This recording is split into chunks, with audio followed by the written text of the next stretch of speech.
Hi, Brian Fisher with a 2019 Swift Trawler 35 we have available at Cape Yachts here in the spring of 2024. Just want to show you a few of the advantages and really neat features that I find on the 35. Very versatile boat. Let's go have a look. So here is the Swift Trawler 35. You see this great big window here. That's in the forward cabin. We'll go have a look at that in a bit. Bow thruster. See that this boat actually has a really nice deep V up in the front, but is quite flat in the back for stability. Move back so you can see the profile of the boat. See all those big windows in the pilot house, that big door that we'll look at in a moment, and then the side boarding door, which makes getting on and off, especially when you're single-handed, quite easy. There's the prop, single engine, and there is the stern thruster, and you have some fancy underwater lights here.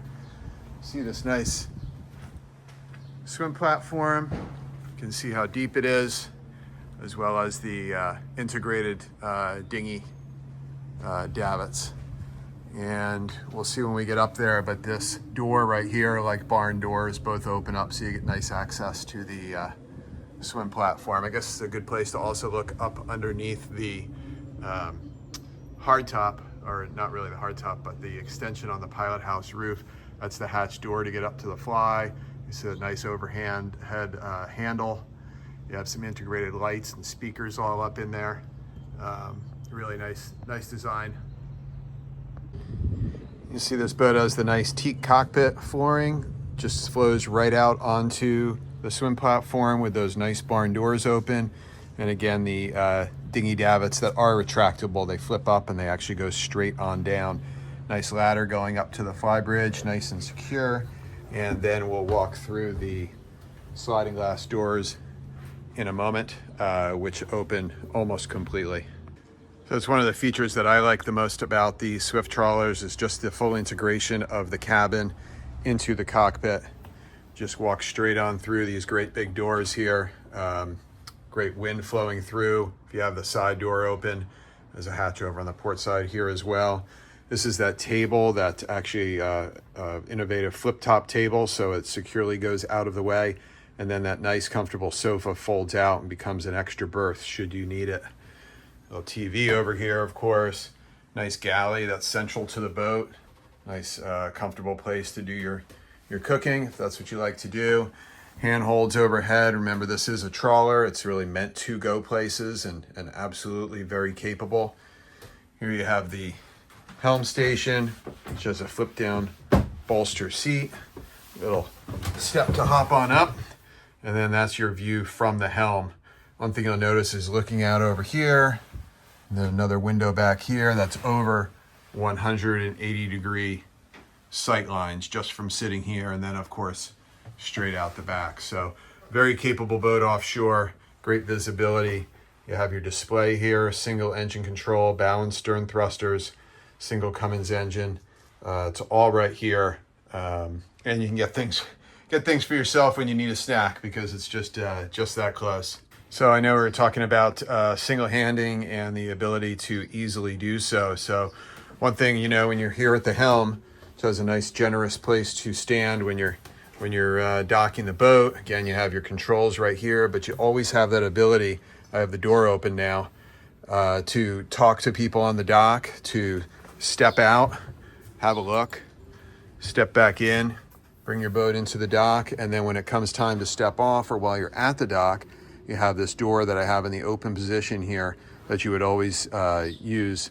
Maybe a step on the dock, but it's nice and easy, nice wide platform. And then you'll see right here is your waste and fuel fill. So Beneteau has made it really easy. Sorry about that hatch. And of course, starboard side is absolutely your favorite side.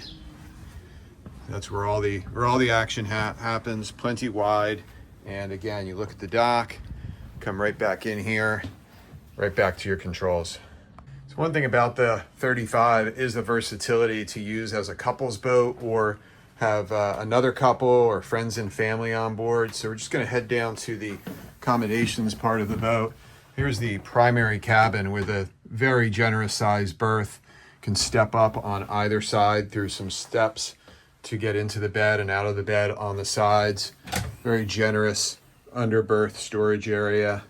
Can store luggage, what have you. Both sides have a very deep hanging locker. And these nice windows, which of course have integrated blinds where you can see what's going on outside. Reading lights and charging ports overhead, but just a lovely place to put your head down for the night. Backing out, we'd see over here on the starboard side, very generous size head and shower, but tons of space in here. And over on the port side, if you need it, you have twin bunks, and they're actually pretty nice width. So 2 additional people and a hanging locker here. So you can actually have really nice number of people. So what's nice is everybody who's in the space that we just reviewed can come up, can access the galley, can easily get out of the boat and walk aft to get off the boat in the back if that's what they're doing. But you see overhead here, this track, that's an integrated curtain that would create privacy to this overflow sleeping situation. Again, with this couch that folds out, curtains in the back. Maybe you use those when you're at the dock anyway. But this whole space, this boat can really be made very private, which is very nice if you're in a crowded marina. But again, it allows for people to pretty comfortably come and spend the night with you and sleep on that fold-out sofa. A couple more features that Beneteau thinks of. This ladder here that we'll use in a moment to go up to the flybridge, you'll see it has some tracks. It actually lifts up and gets moved in to create a little bit more space right here. And talk about making it into a nice space. This is called a windjammer door. This just goes forward and locks in and keeps, and you're at anchor and on a mooring, it keeps spray, rain, wind from making its way aft here and perhaps impacting this nice area you have here where you might have a table and chairs in the back of the boat. So it creates a whole nother space. 1 space here, 2 spaces, and 3 spaces up on the flybridge. All right, we're gonna head up onto the flybridge, go up through the stairs and this nice hatch overhead. Apologize, it's just a little bit dirty right now, but we'll get that cleaned up before we show the boat to you. So heading on up through nice handhold here, up the stairs. Of course, there's generally a bimini overhead, so you'd have sun protection. But what we do have is this nice permanent stainless steel arch that houses the radar. It should be above the bimini, you really wouldn't see it. Provide your rain and sun protection. Everything's covered right now, but a nice little almost banquette of sorts with a table next to the person at the helm chair who's driving. So when you're stopped for the day, that helm chair would just spin around and join. You know, you could have potentially 4 or 5 people here easily. Up here on deck for sundowners. All the controls up here at this helm are exactly the same as down below. You'll see from sitting here, your sight line includes right down to the bow, so there really is no blind spots. And you look straight over the side and you can see the dock, see how close you are. Looking aft on this flybridge is really some great opportunity for toys, whether you have fold-up bicycles, kayaks, or another teak table and chairs or something on deck. This is a ton of space right here, with guardrails, of course, all around, and a nice safety rail protecting the hatch. This is the main lazarette, where your generator is. You can see there's plenty of storage space for fenders and dock lines, and really, if it was well organized, there is a ton of space in here for all sorts of spares, toolboxes, but also inflatable paddleboard, again, folding bicycles. Plenty of space.